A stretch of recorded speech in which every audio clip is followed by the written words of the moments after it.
Hello. Pleasure to meet you. Hi, hello. Nice to meet you too.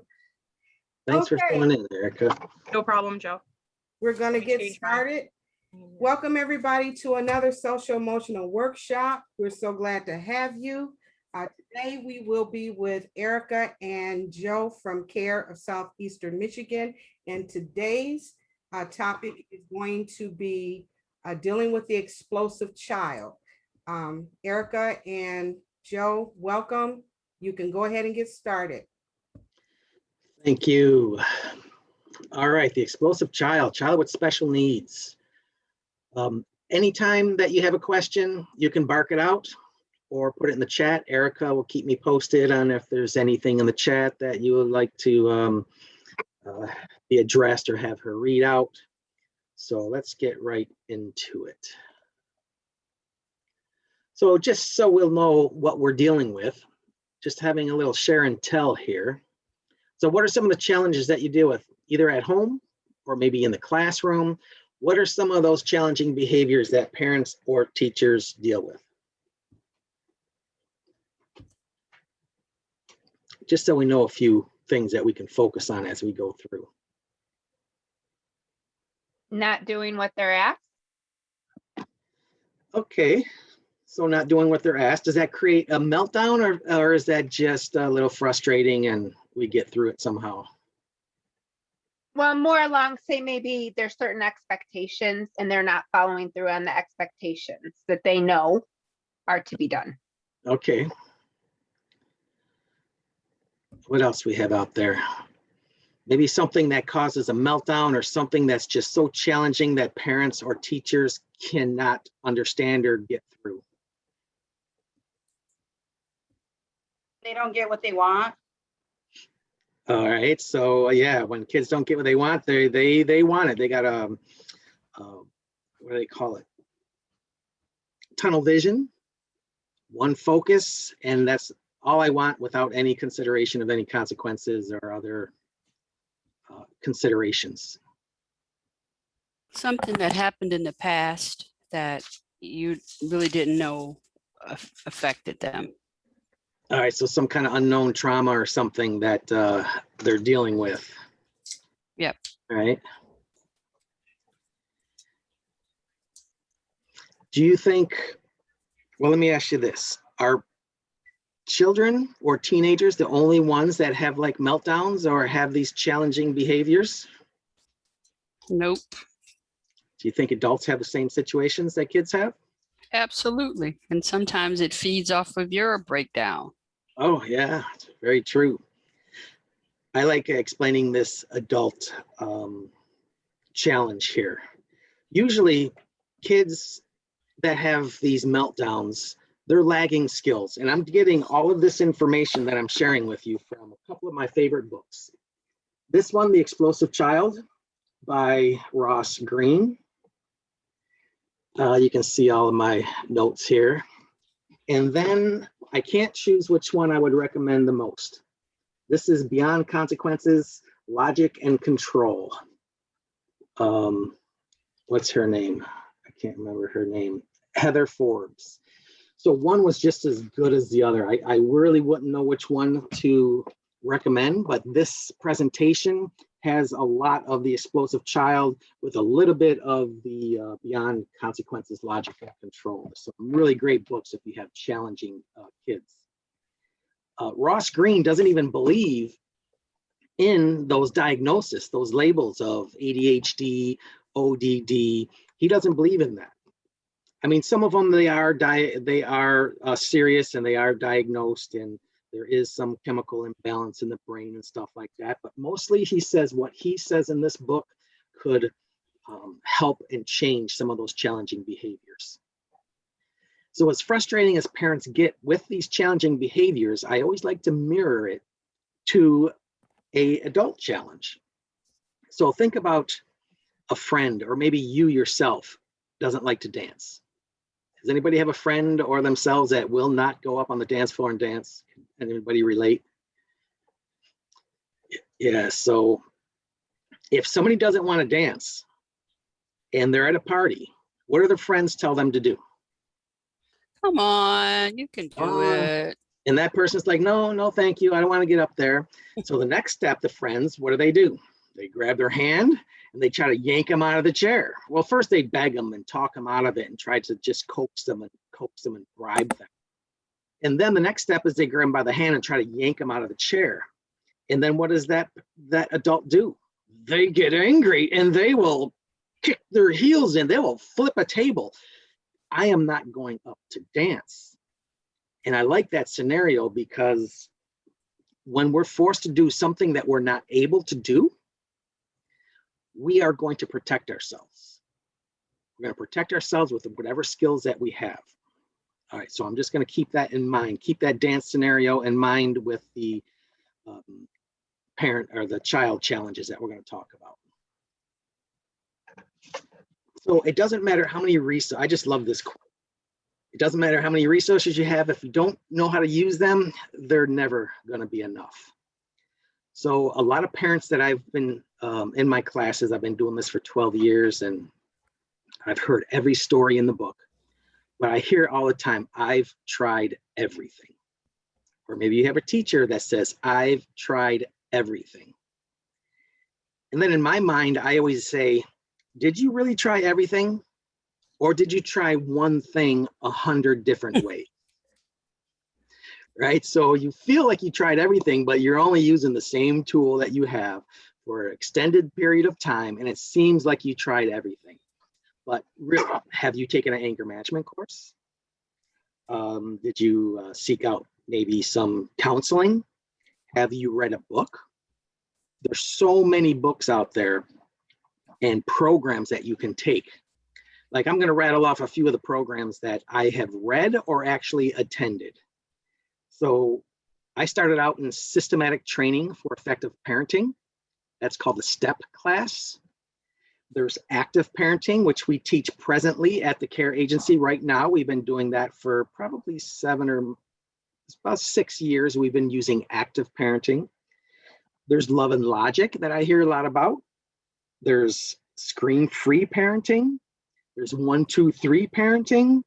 There's total transformation. Do you guys remember that one? They just obliterated the radio broadcasting about change your kid in 30 seconds or less. Take this program.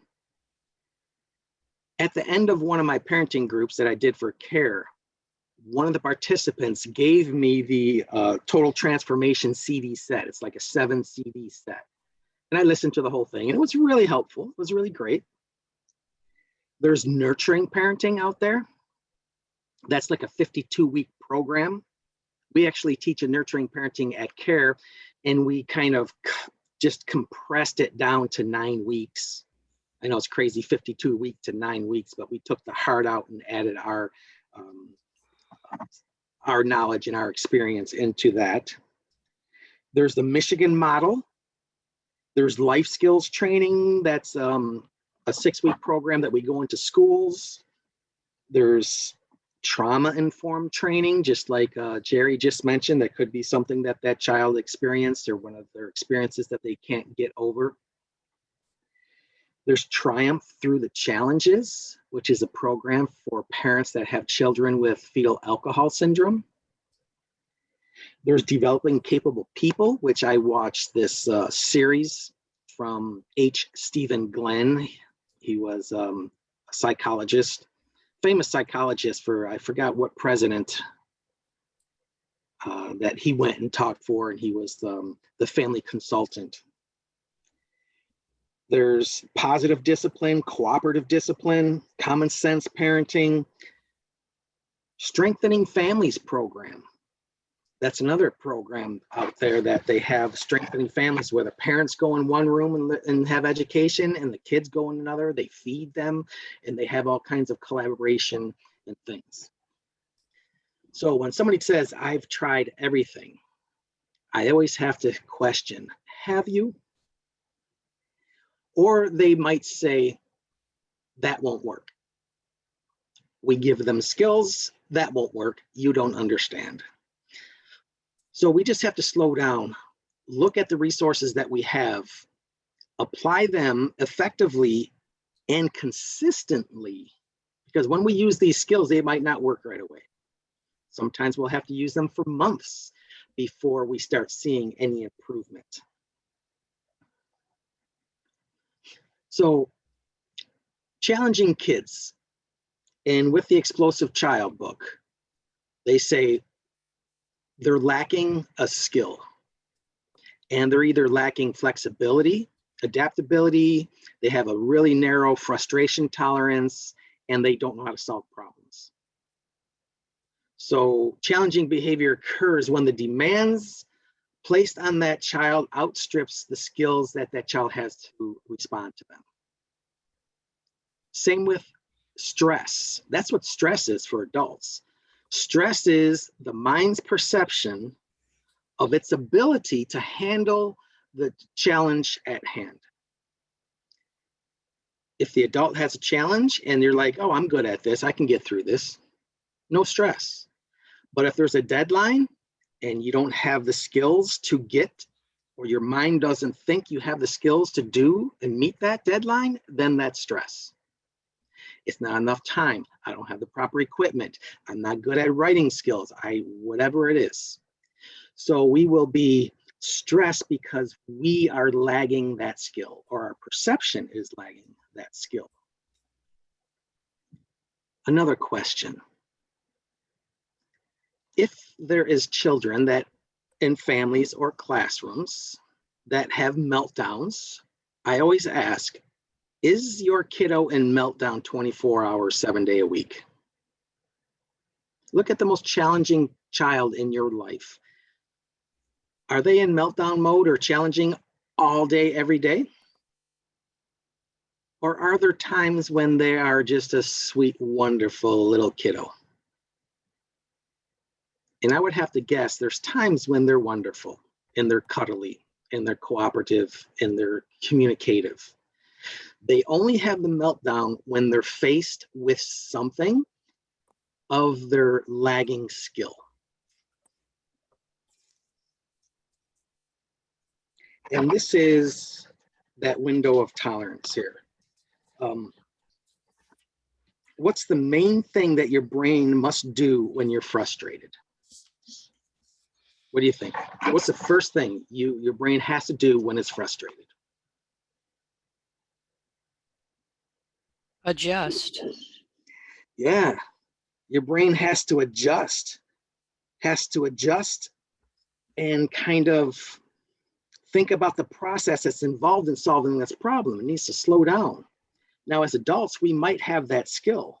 Some children might be able to have that skill. But once we're challenged, we are frustrated, we really need to slow down. So this window of tolerance here, the optimal arousal is in the middle of these two, of this row here. And in the middle here, we have some highs, we have some lows. And if we stay in this window of tolerance, that we could probably have appropriate responses and we can deal with whatever comes our way. But our central nervous system, we have an autonomic central nervous system. We have the sympathetic nervous system, that's up arousal. So that's a hyperarousal. So when we go into hyperarousal, that's when we are panicked, anxiety, anger, agitated. That's where that really aggressive meltdown happens. And then we have the parasympathetic nervous system, which is the down, relaxing, the hypoarousal. So when we're down here, we're numb, we shut down, poor self-care, poor boundaries, and you just isolate, detach, and I ain't moving. So either that child's up in the hyper or hypoarousal. And we need to get them in that window of tolerance where they could self-regulate themselves. So when they're outside of that window of tolerance there, the optimal arousal, we need to implement resource inventory. Now, I don't have the whole history of resource inventory. I got a few skills, and I'm sure some people in the audience might have a few skills themselves. But when the child's either hyper or hypo aroused, we need to kind of get them present, get them focused. One skill is to kind of play this game. I see, I hear, I sense. So you ask that child, what do you see right now? Name 3 things that you see. You know, I see the color purple, I see the bookcase, you know, get them to identify some things that they see. And then say, what do you hear right now? Name 3 things that you hear. I hear the birds chirping, I hear the traffic noise, I hear the dishwasher running. Maybe something you smell. Name something that you smell. What do you smell? Either a scented candle or cooking. Or what do you sense? What does your body sense? You know, I feel jumpy inside. Now, they might not be articulate enough to say these things, but with practice, when they are out of that optimal arousal, then we need to kind of get them in the present moment. Visualization. Get them to those, the senses of seeing and smelling and feeling. And sometimes that will help to bring them into this optimal arousal here, the window of tolerance. And sometimes it might take some practice. But once they're outside of that, we really have to stop forcing or stop punishing or stop those old tools that we keep trying to use to get them where we want them, where our expectations are that somebody shared. We have expectations for our children. Emotions that the children or adults are expressing, they're there for a reason. Our emotions are our primary reason to kind of regulate our body. There's like 3 pathways to expressing our emotions. I think we talked about this in one of our previous presentations. We talked about attitude. So when something is happening, the child might show an attitude, as in, you know, the sighing and the stomping and the rolling the eyes and stuff like that. And that child is actually, because we just told them to do something they don't want to do. So now in between this window of tolerance, they might have went outside of it, either in the hyper or the hypo side. And it's usually the hyper side where they're like, oh gosh, and they're giving that attitude. They need to do that to get back into this window of tolerance. And if we check them on their attitude, that could even escalate them more into that hyper arousal or to the hypo arousal to shut them down. And then the emotions is maybe that this is stupid, I can't stand this, because if they can't show attitude to adjust to stay in this stress tolerance here, then they're going to show that expression of emotion through that feelings. And if we tell them to, don't you talk like that, do what I say, oh, then you're either escalating them to get more angry or to shut out and detach. And if they're not able to express the attitude, the emotions, then it's going to affect their behavior. So if I can't roll my eyes and I can't say this is stupid, then I can flip a table. I can punch a hole in the wall because I am outside my optimal arousal here, my window of tolerance, and I'm out of control. You want me to stay in here, but all you're doing is forcing me out with the way you're responding to me. When that child's on 10, we need to be on 2 because that child's out of control. That child is beyond their optimal arousal and they have no control over their emotions, their behaviors. So we need to be the adults to get them back into that optimal arousal here. Our emotional attachments make it hard to do that. Like somebody mentioned in the beginning when we started, we have expectations. We have our own failures that we're dealing with. So if I failed at some things and I see my child failing at the same things, I'm going to be really hurt because I don't want my child to make the same stupid mistakes I've made. So I am going to have a fear-based parenting. I'm going to control to protect them from the same mistakes that I've made. And all that's going to do is frustrate them outside that window of tolerance, and then they're going to be hypo-aroused or hypo-aroused. So there's a saying that says, parent the child that you have, not the child you wish you had. Right? If you have a strong-willed child, well, you better have the skills to parent a strong-willed child and not wish you didn't have a strong-willed child and wish things were easier. You're going to have to get some tools, and you're going to have to parent that child that you have. And those lowered expectations, maybe of a strong-willed child, that's going to be a strong asset in that child's life. What you can't stand right now is going to be a valuable attribute in their life if they can control it and manage it. And I love this saying here. Children learn through empathy and consequences. The more empathy and understanding we show, the more they are forced to think about the pain they've created for themselves. We need to step back. We need to let them feel the pain that they have chosen, that they have created, that they have behaved. We need to let them know, wow, you really stepped in at this time. Man, how are you going to get out of this one? That was a tough choice that you've made. Empathy is the teacher. Control is the arouser. So the more anger we show, the less they think.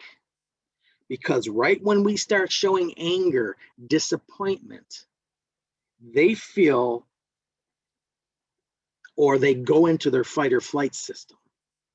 They feel they're not good enough. I'll never live up to their expectations. I'm too dumb. I can't do anything. I'm not like other children. Because the more anger we show, the deeper they go into their fight or flight, which is not using any of their regulation skills.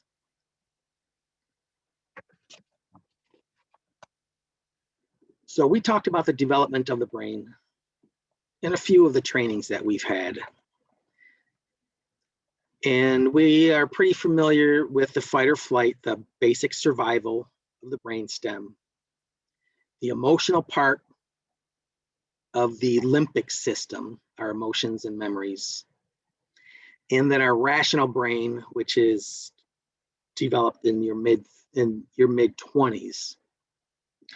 That a child doesn't have that prefrontal cortex enough to deal with some of the things that the child has to deal with.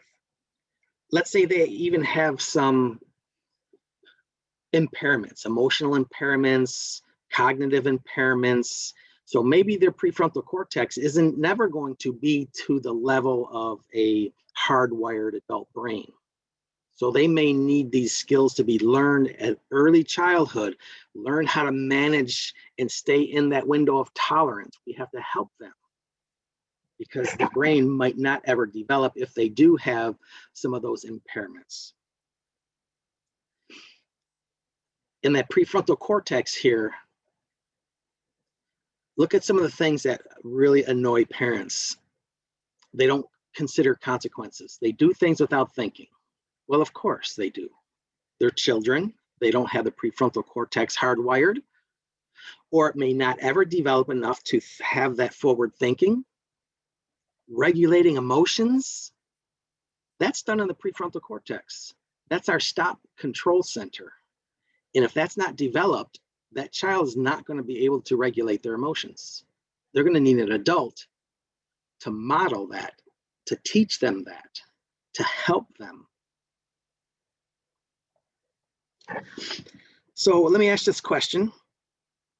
After a meltdown, how long do you think it takes a child, let's say a school-age child, 8, 10, 12, How long do you think it takes a child to regulate after a meltdown? 4 hours. 4 hours, okay. Any other guesses out there?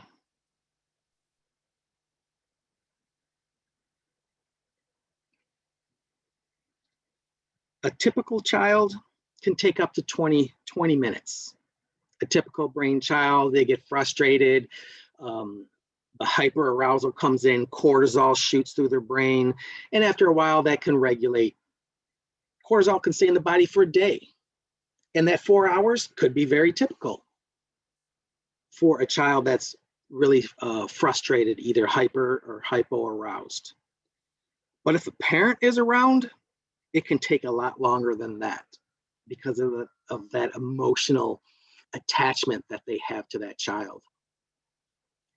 Anybody see America's Funniest Videos when this little toddler is having a temper tantrum and he throws himself on the ground and starts crying and kicking, and the parent walks away into like the kitchen, and then the kid stops his tantrum, he gets up, he walks on the other side where the doorway is, and he sees his parent, throws himself on the ground kicking and screaming. The parent walks into the other doorway, the kid stops, gets up, moves over. So the parent is actually keeping that escalation, keeping that child in that hyper arousal. A baby is born with a reptilian brain with only 2 senses: distress and contentment.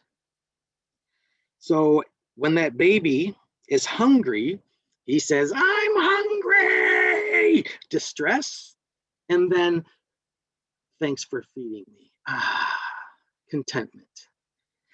"I'm lonely," distress, to "Thanks for comforting me," contentment. "I'm dirty," "Thanks for cleaning me," contentment. So their brain is going from distress to contentment throughout that baby's life. And the more that we meet that child's need of their distress to get them to contentment, the brain gets used to that distress, contentment, distress, contentment. But now if that child is having distress and there's nothing to help that child come down to contentment, that child's out of regulation. That cortisol that is shooting through that child's brain in that distress is actually inhibiting that child's development, brain development. It actually slows or deteriorates some of that brain development.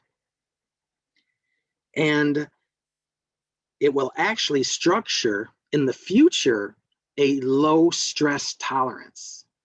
So the more stress that child has at that young age and doesn't make it to contentment, the easier or more easy that child is going to be frustrated in the future, have a really low window of tolerance.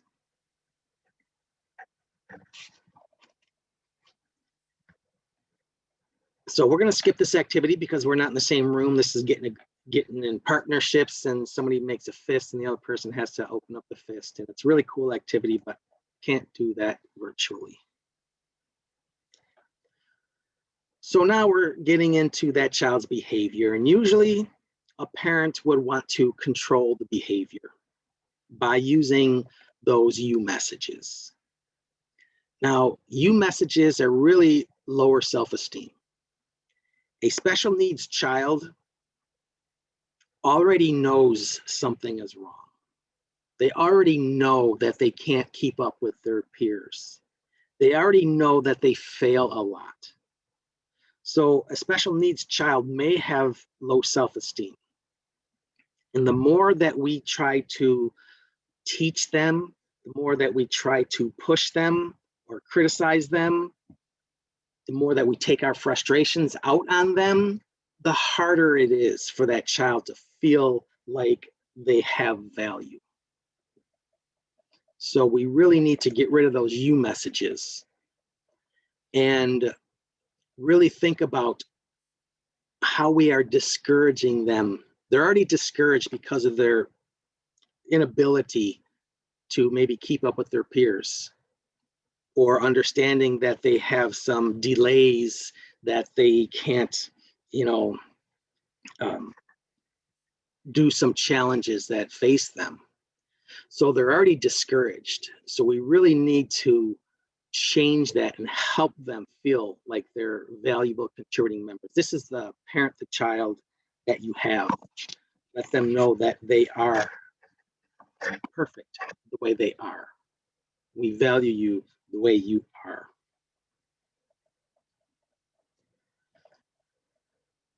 And not to be redundant in a lot of the trainings, we're always talking about respectful communication, using objective language by saying, instead of you always, you say, I feel when you, because. And we're going to get more into this communication in a minute here. So I'm going to skip through this right quick. Now, we teach with, well, a lot of us teach with rewards and punishments, thinking that we're going to, who wants to have more punishment? So we feel if they have pain, they'll get better. But this doesn't teach the skills that they're lagging. If a child's lagging a skill, no amount of punishment is going to teach them that skill. It actually makes things worse. So we really don't want to use rewards and punishments. So problem solving, you hear a lot of this. For a typical child, maybe some of these things could work, but for a special needs child, stickers, timeouts, screaming, berating, lecturing, none of these things teach the lagging skill that child needs. And I'll talk more about lagging skills right in a second here, just in case that's a missing piece right now. Some special needs child with like autism and Asperger's, I hear like the stickers, the reward is kind of a good thing. It keeps them focused. They need a reward system to keep them on track. You do something, you get a sticker, and they fill up the board with stickers, and that's fine for motivating. That's fine for keeping the routine going, but it's not fine to teach the skill that they need to prevent meltdowns. So the stickers are good for incentive for keeping the routine, but not for problem solving and teaching. And I like this quote on the bottom. If Mikey already knows he shouldn't kick Miguel, then he doesn't need a timeout to remind him. He already knows it's wrong. He has a lagging skill of transition. He has a lagging skill of playing cooperatively with Miguel. There's a lagging skill there. If he's kicking Miguel, that means he needs to be taught something that he's not doing, not punished.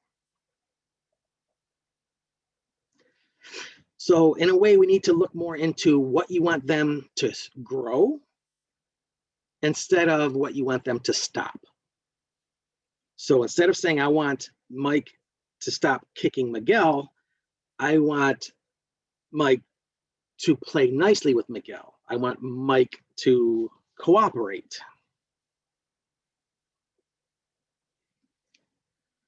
So what are we missing here? And I'm going to, I don't know if I showed this in a previous video, but we might as well watch it. And I hope it's not lagging, because you have to count the amount of passes that the basketball players are doing.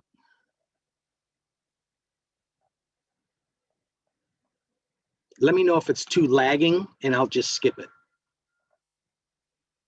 This is an awareness test. How many passes does the team in white make?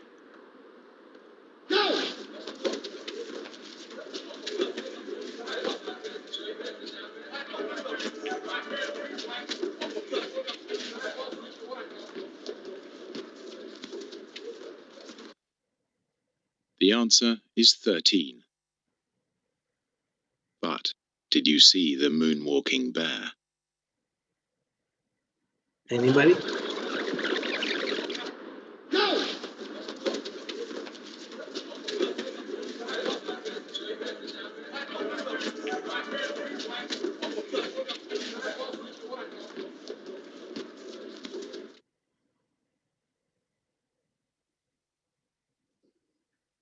It's easy to miss something you're not looking for. Did anybody get the number of passes right? Tony, I saw you counting. I had 7. 7. Was it I've already lagging? seen that. I've already seen that video like 4 or 5 times. So I have too. That's I why had I a, was cheating. it's a good one though. I had 11. 11, okay. We have 10, 11, 12, 11. How was the video? Was it lagging? Was it all skippy? Was it hard? No, it actually went pretty okay. Oh, cool. All right. So the greatest human need we've talked about in previous presentations, and this is that child that needs to feel like they have value. If I have no value, I have no worth. If I have no worth, I have no care. If I have no care, nothing you can do will change me. I need you to believe in me and help me believe in myself. So we really need to understand that child and let that child know that we're there for them. We're there to help them. We're there to teach them and guide them. All right, so that's the whole foundation of understanding that explosive child or that challenging child. Anybody have any opinions, interests, questions before I get into the skill here?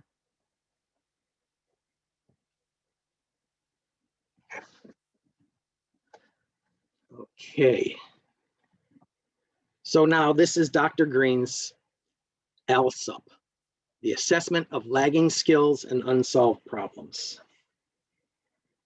You can go to his website and download this LSUP. And on one side, there's a whole bunch of lagging skills. On the other side, there's a blank spot to write the problem. So you would go down and you would check off all your children's lagging skills. Let me just read a handful of them here. Difficulty handling transitions.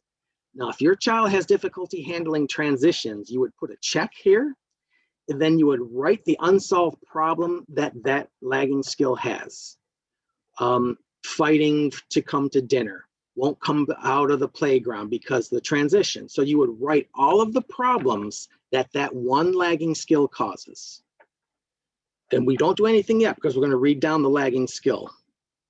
Difficulty doing things in logical sequence. Then you would write down all the problems that that logical sequence skill is lagging. Write down all that. Like it could be morning routine, always fighting because they don't understand the, wash your face, brush your teeth, get dressed, go to breakfast, that kind of thing. A poor sense of time. If they have a poor sense of time, write all the problems. Managing emotional responses. Interpreting social cues. Seeking attention in inappropriate ways. So you would read down this list, check off all of the lagging skills. Now, if one lagging skill creates another problem that you already listed, you don't have to repeat it. It's just one unsolved problem. So if 2 or 3 of these skills create the same problem, you don't have to rewrite it. It's just that one problem.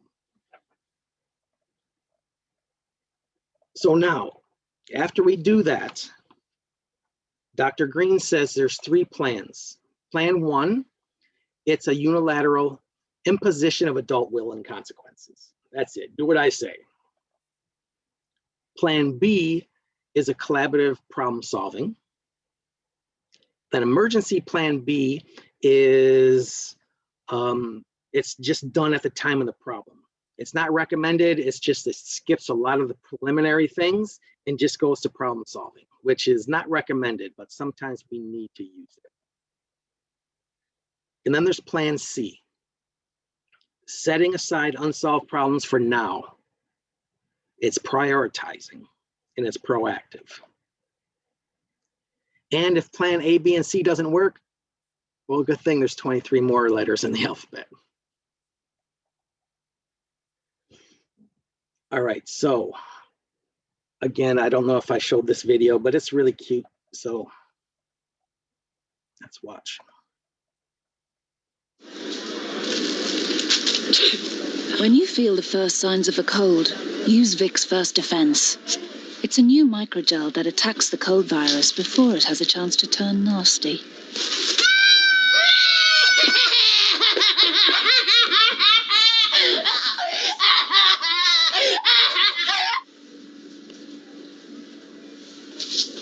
New Vicks First Defense.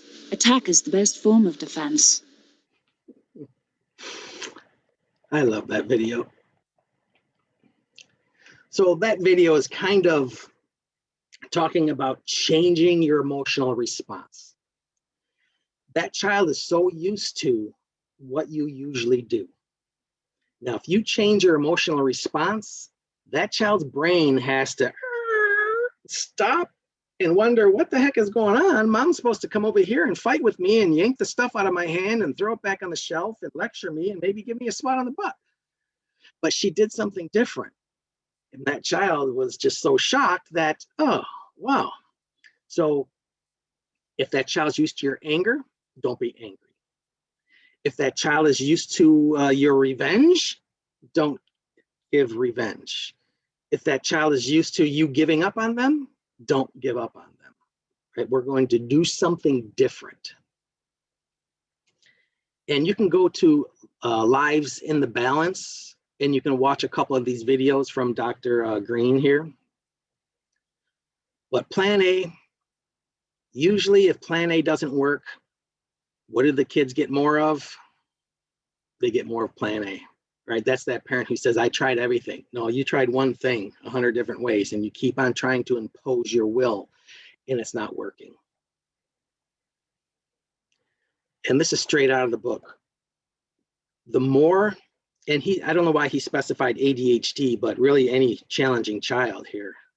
The more the ADHD person loves the authority figure and wants to please him, the greater the pain and frustration of failure.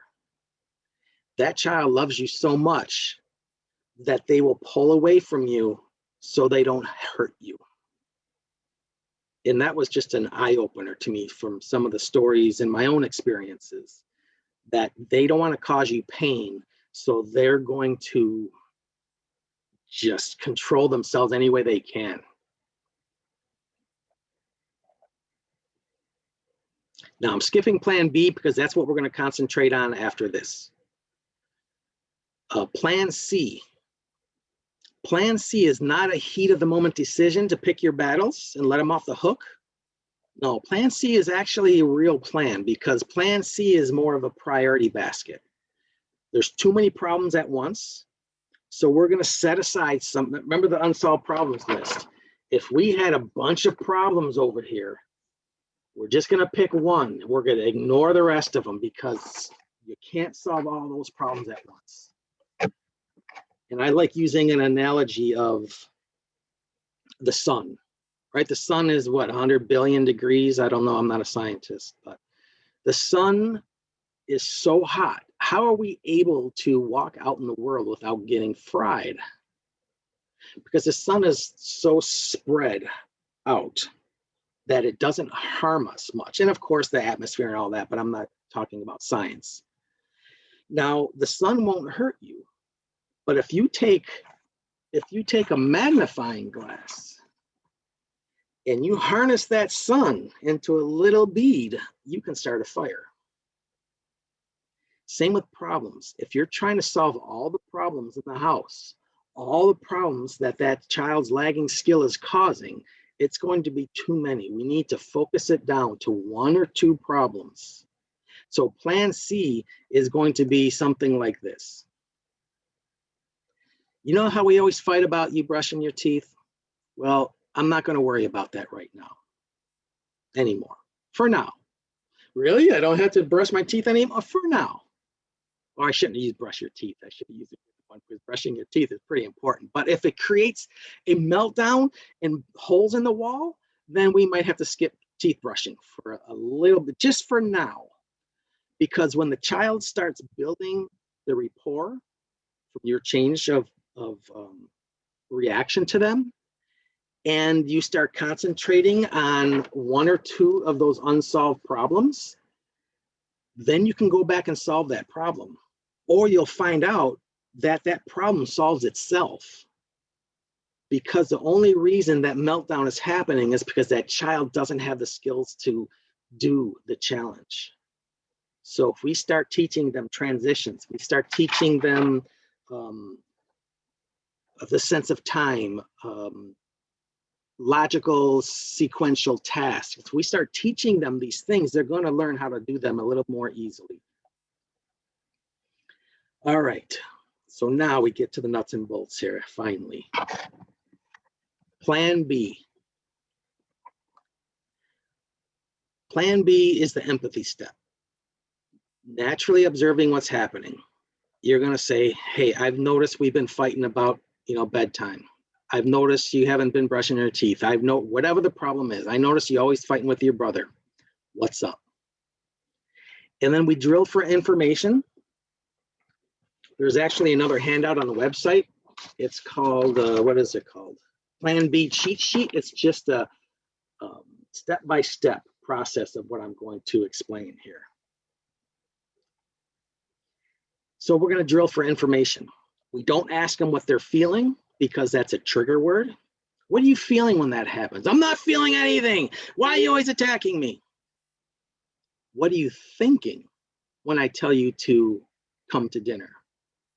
What are you thinking when you give up on your homework? So we want to know what they're thinking. And I'm going to go through a homework example here. And I'm going to read this. I know it's a lot, so you don't have to worry about reading it and such. Here's the first thing. Hey, I've noticed, I can't read it, the box is up there. I've noticed we've been struggling a lot over homework. What's up? The kids said, it's too hard. Well, which part is too hard? It's too much.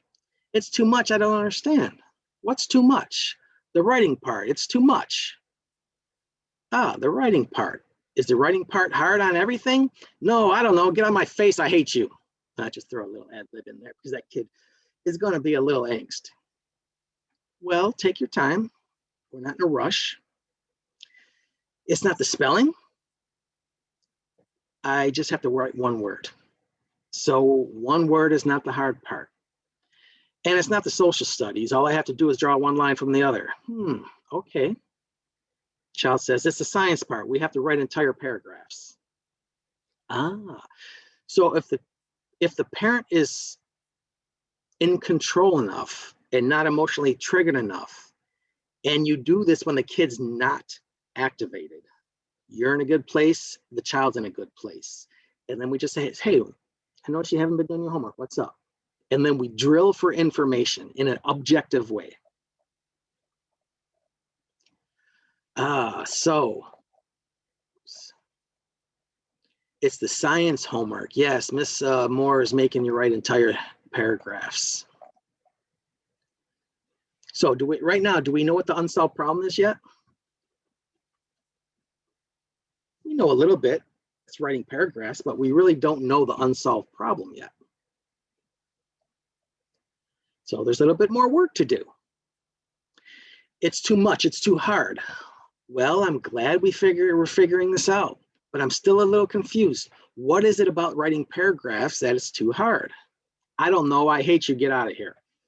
All right, well, let's think about it.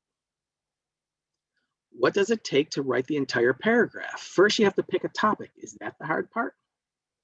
No, I know what I want to write about. Okay. Then you have to hold those words you want to say in your head long enough to write them down. Is that the hard part? The kid blows up. You know, I'm a slow writer. It takes me so long to write the words. I forget what I want to say, and then I get mad and stop doing my homework. Are we done yet? A little bit more work to do. What are you thinking when that happens? I'm thinking how stupid I am that I write slow.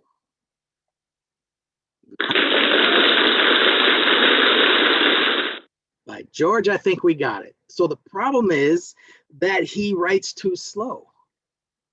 That's the unsolved problem. He can't write fast enough to keep a word in his or what he wants to say. So now we go to step 2. That step one could take a long time. It might even turn into a meltdown and we'd have to walk away, come back after they regulate. So now, once we find out the unsolved problem, now we go into defining the problem, clarifying the concerns. So you might say, my concern is, the thing is. So we have to talk about both concerns, the parent's concern and the child's concern. Don't talk about solutions yet, because we're not going into problem solving. That's the last step. Don't lecture. Don't point out behavior. So don't say, I'm only doing this because I love you. I'm only doing this because I want you to be pass school. I'm only doing this because I don't want you to have pain anymore. All that, just zip it. Don't give any of those reasons. Just talk about the concerns. It takes you so long to write the words that it causes you to forget what you're saying or what you want to say. That's good to know. I'm glad you told me. The thing is, if you stop doing your homework, then you won't get any practice at writing and it will always be hard for you. So those are both concerns. That if you don't do your homework, I'm concerned that it will always be hard for you. And if you don't practice, you won't learn how to write faster. Now, step 3 is that invitation step. Now we're going to get into problem solving. Let's think about how we can state the problem. Let's think about ways that you could try to remember what's in your head and write it down. Think about ways where you won't forget what you want to write, and always let the kid go first. So the parent might say, I wonder if there's a way for us to help you with the writing part so it doesn't take so long that you forget what you want to say. But also make sure you get some practice at the writing part so it won't always be so hard for you. Do you have any ideas? And in this situation in the book, the kid came up with a tape recorder. I'll say what I want to say in the tape recorder, and then I'll replay the tape recorder and write down each word and hit pause and that kind of thing. What a great idea. So now that kid has a skill, but in the book they say usually the first solution won't work. The first solution is going to be kind of challenging. They might fail at it. You just go right back to what else can we do? And you get that child involved in the ways. Another example in the book was brushing your teeth. Hey, I've noticed we've always been fighting when it's time to brush our teeth. What's up? I hate brushing my teeth. I ain't brushing my teeth. All right, so you don't like brushing your teeth. So what do you think about when I asked you to brush your teeth? And we go through the whole process again. And then you might find out that the lights are too bright in the bathroom. You might find out that the bristles hurt their gums. You might find out they don't like the way they taste. You might find something out. You keep drilling for information to find out what it is that is triggering the meltdown at the teeth brushing time. So whatever the challenge is, we always have to do that empathy step, drill for information till we get to the unsolved the lagging skill. And then once we know the lagging skill, then we get into problem solving and help them with those skills. So now they have confidence to do that challenge. Now let me mirror that with the adult who can't dance or doesn't want to dance.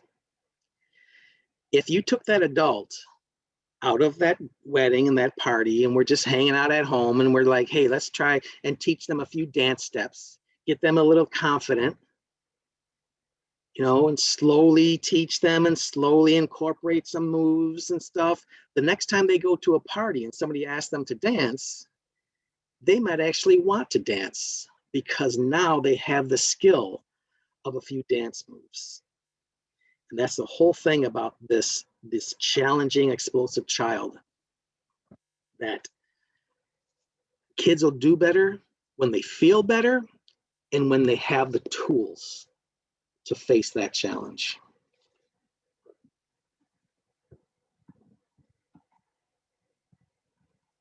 And one of my favorite quotes, you have to touch a child's heart before you can reach his mind.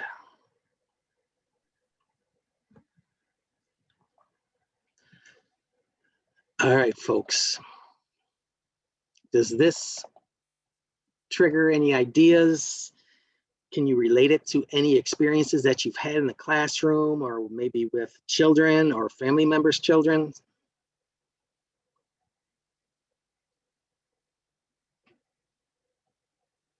I do have one statement. I know every kid is so different and they're wired differently. But my kid, I always have to give her time to think about what happened. And then I go back later and listen to what she has to say. If I address it right then, she shuts down. Absolutely. Yep, because if either she's stressed or she just hasn't processed it, like you're saying, she's just got to sit with it for a while. And when you're calm and she's calm, yeah, great. That fits perfect. Think about an adult being angry and then somebody's trying to talk them about giving them some reasons why they shouldn't be angry or how to handle it a different way. Oh, we're still angry. We need a little chill time to process what's going on until I can let it go and think rationally.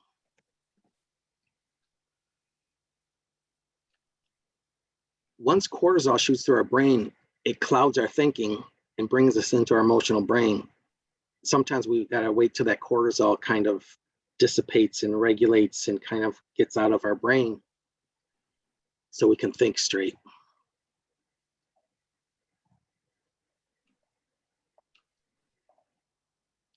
Anybody have their own skill, their own special tact on how to handle some really challenging behavior?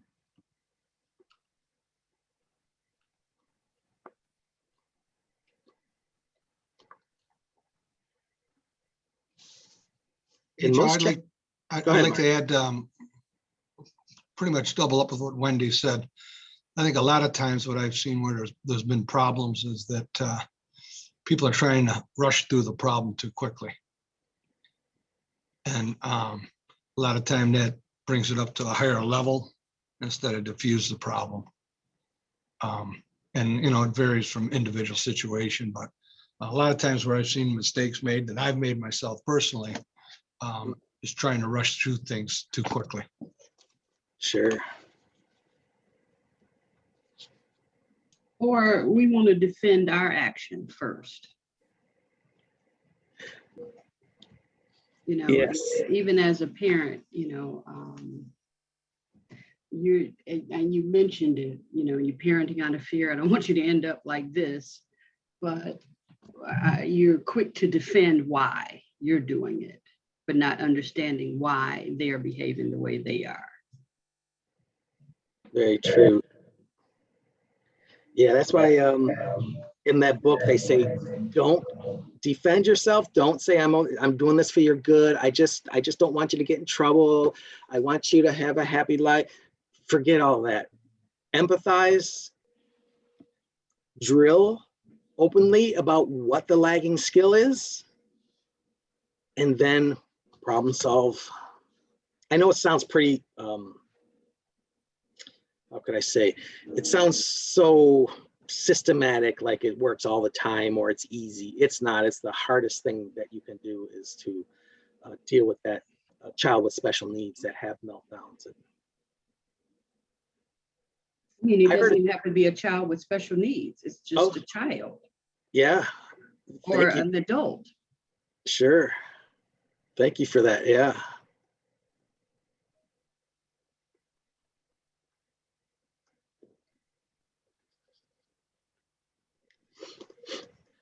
Well, I thank you all for your time and your interest. We have one more next Tuesday. Is that the last one, Tony? Actually, no, you have two more. Oh, good. Is my quality time, and Thursday is bullying and conflict resolution. Oh, great. Well, if you guys don't have any more comments or questions, we're going to wrap this up. Thank you guys for joining us. Thank you, Joe. Thank you, Erica. We will see you all next week and have a great weekend. You. Bye, Thank folks. Thank you. Hi, everybody. Thank you. You're welcome.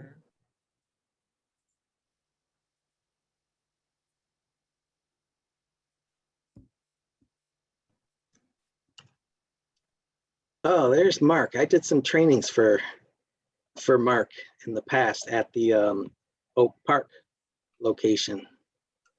Joe, I was surprised nobody sent any questions. The only thing that they really responded to in the chat was how many times they saw the pass in the video. Yeah. That was really it.